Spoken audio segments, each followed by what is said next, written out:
Olá a todos, sejam bem-vindos a mais um vídeo. Sou o Lucas aqui do canal Preparaio Hardware e com a chegada dos Razer de terceira geração no ano passado, junto com as placas X570 e agora também com as placas B550, PCI Express 4.0 se tornou uma realidade. Junto com ele também chegaram novos SSDs ainda mais rápidos. No passado nós estávamos acostumados com SSDs chegando a 500, 550 megabytes por segundo, que ainda eram muito mais rápidos que um HD convencional. Logo em seguida vieram os SSDs NVMe, PCI Express, que alcançaram ali 2.000, 2.500, 3.000, 3.500 megabytes por segundo. Uou, melhorou muito, mas agora nós temos SSDs PCI Express 4.0 que chegam a 4.000, 4.500, 5.000 megabytes por segundo. Eu tenho aqui o XPG GameX S50, o SSD M2 PCI Express mais rápido que eu já testei. Vem comigo até o final. Aqui no canal já trouxe outros reviews de SSDs e memória RAM da XPG, como por exemplo o S40G, mais recentemente, vou deixar aparecendo aqui no canto. É um SSD M2 com iluminação RGB no dissipador, uma coisa que pode atrair a atenção de algumas pessoas. Assistam caso vocês tenham interesse. E apesar de você ter aqui um aumento na velocidade, poxa, 5.000 megabytes por segundo, o formato do SSD, as suas características físicas ainda é a mesma do SSD PCI Express 3.0. Ele vem na dimensão 2280, sendo compatível com a maior parte das placas-mãe que nós temos atualmente no mercado e também com notebooks modernos que trazem o slot M2, porém notebook é sempre importante você consultar a compatibilidade do fabricante, porque aqui nós temos um dissipador, que apesar de ser um dissipador bem fino, pode ser que, dependendo do notebook, se ele tiver pouco espaço, pode trazer algum tipo de problema. O que eu tive de experiência aqui, em 2 notebooks, esse tipo de SSD com o dissipador baixo é perfeitamente possível, você encaixa ali e não traz nenhum problema, mas consulte por via das dúvidas.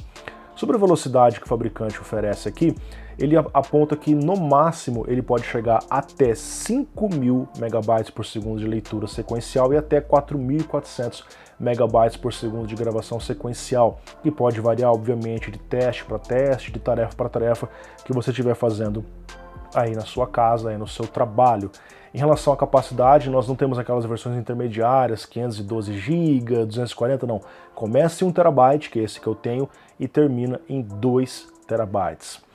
Em relação à sua durabilidade, nós temos aqui também algo simplesmente incrível. É a maior durabilidade estimada que eu já testei. O fabricante aponta que esse SSD pode gravar até que chega no seu limite físico até 1.8 petabytes. Se você sabe o que é 1.8 petabytes, imagine que você grave 20 GB por dia, todos os dias nesse SSD. Você demoraria mais ou menos 246 anos para alcançar o limite que o fabricante garante que vai funcionar na gravação. E a versão de 2 TB é mais insana ainda porque ela demoraria mais ou menos meio milênio, ou seja, o mundo pode ter acabado e o SSD M2 vai estar aqui funcionando perfeitamente. Olha que esse valor é o que o fabricante garante. Normalmente passa além desse valor, que é o valor de segurança, ok? Eles utilizam memória RAM como cache, são 2 módulos de 512 MB, DDR4 2400, totalizando 1 GB e SLC Caching. NAND 3D TLC 64 bits e um dos melhores controladores do mercado, que está presente nos melhores SSDs do mundo, o Phison 5016E16. 5 anos de garantia, outro excelente diferencial para o S50. E falando nesse controlador, ele possui um heatsink integrado, porque normalmente nós temos as NANDs do SSD que conseguem trabalhar com temperaturas maiores, mas o controlador é um pouco mais sensível. Ele chega numa certa temperatura, esquenta demais, passa a fazer o thermal throttling. A performance do SSD cai após um tempo quando você não tem um componente trabalhando com uma temperatura baixa e especialmente em SSDs que não tem um dissipador integrado. No progresso da temperatura, ao usar o AtoDisk Benchmark, que é o software que a XPG usa para validar os seus testes, nós vemos que a média de temperatura foi de 59 graus, máximo de 76, mas não ocorreu thermal throttling, ou seja, a performance permaneceu constante. E o dissipador incluso foi de grande utilidade, segundo a XPG, ele reduz cerca de 10 graus a temperatura dos componentes. Pela termográfica FLIR, durante o uso intenso, nós vemos que a temperatura do dissipador permaneceu entre 65 e 108 graus, espalhando o calor dos componentes internos para todo o bloco de maneira uniforme através do thermal pad. É importante ressaltar que, devido a você ter um dissipador incluso, caso você vá usar uma placa-mãe que já tem um dissipador, é necessário que você remova esse dissipador, porque o dissipador da placa-mãe pode não parafusar, pode não encaixar corretamente. Para isso, basta você fazer uma pequena pressão, girar o dissipador de um lado para o outro até ele ir soltando aos poucos. Não puxe de uma vez, porque você pode causar algum tipo de dano em componentes muito sensíveis, como capacitores e enfim. Nos testes de desempenho, eu incluí os SSDs mais rápidos que eu já testei, entre versões de 500, 512 GB e 1 TB, sendo apenas o Crucial MX na versão SATA e um HD comum para efeitos de comparação. Em SSD no modo sequencial, nós vemos que o S50 é o King. Ele alcança o topo dos resultados de maneira incontestável, sendo consideravelmente superior em relação aos outros SSDs. No modo aleatório, ele também alcança melhores resultados em leitura e em escrita, sendo até 200 vezes mais rápido que um HD comum, motivo pelo qual uma máquina fica tão lenta quando se usa apenas um HD. No tempo de acesso, apesar de muito próximo dos outros SSDs M2, obteve o melhor resultado absoluto. Em ato Disk Benchmark, no modo gravação, manteve um desempenho estável e constante, atingindo próximo dos 4.400 MB por segundo prometido pelo fabricante. SSDs como o Evo Plus apresentaram oscilações devido à alta temperatura. No modo leitura, igualmente manteve excelente estabilidade, alcançando 5.000 MB por segundo, enquanto que o Evo Plus e S40G tiveram oscilações por conta da temperatura. Em PCMark 8, que avalia a performance em softwares das suítes Adobe e Office, vemos que não há diferença prática entre os SSDs apenas em relação ao HD comum, pois são tarefas simples que mesmo o SSD SATA consegue executar rapidamente. O mesmo ocorre no carregamento do Windows 10, houve uma diferença de 50% em relação ao SATA, mas são apenas 4 segundos práticos. Já um HD, sim, a diferença é brutal. O mesmo vale para um carregamento de um game como GTA V, onde a diferença prática é apenas em relação a um HD comum. Nos testes de transferência prática, ao enviar uma ISO de 6.30 GB entre uma RAM disk e os SSDs, nós vemos que o S50 fica no topo da tabela, finalizando em apenas 2 segundos, quase o mesmo tempo que os outros SSDs M2, consideravelmente mais rápido que o SSD SATA e o HD comum.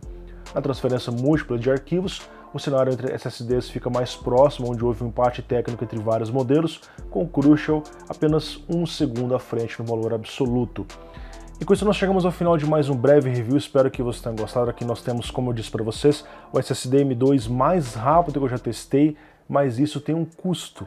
Isso torna ele também muito caro e pouco indicado para usuários domésticos, aonde o SSD SATA já atende as necessidades, no máximo o M2 intermediário também atende às necessidades, porque o preço acaba ficando muito diferente. Para você ter ideia, o Gamix S50 de 1 TB custa hoje por volta dos R$ 1.800 no Brasil, enquanto que um SSD M2 intermediário, com uma velocidade um pouco inferior, sim, é encontrado na casa dos R$ 1.100, uma boa diferença.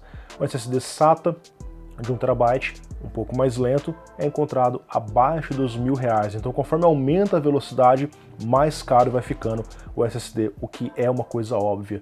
Na minha opinião, esse tipo de produto é destinado para usuários avançados, usuários que realmente vão aproveitar e precisam da grande vazão de dados que ele proporciona no sistema.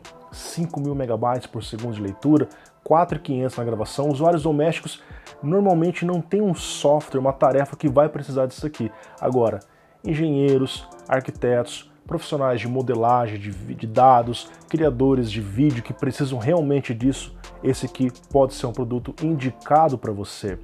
Tem alta durabilidade e um tempo de garantia muito legal, 5 anos, performance já ficou provado que realmente é muito rápido. Lembrando para vocês, pessoal, que para você utilizar esse dispositivo no seu máximo potencial, hoje você precisa necessariamente ter um Ryzen da terceira geração, por exemplo, um 3600, um 3700X, junto com uma placa-mãe X570 ou uma placa-mãe B550, porque só essa combinação atualmente permite o PCI Express 4.0 e essa vazão que foi vista aqui.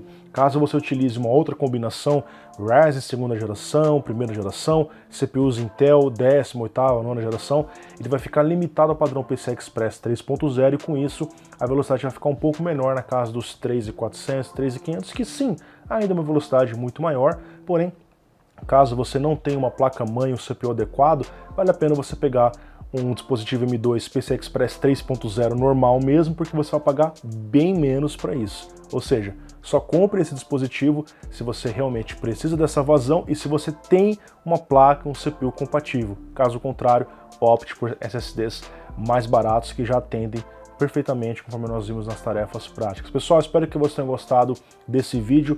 Confira aqui na descrição os nossos patrocinadores, Terabyte Shop, Edu Ferrari, Performance Solutions, lives de gameplay na plataforma roxa. Nos vemos por lá às terças, quintas e sábados. Um grande abraço e até mais. Tchau, tchau.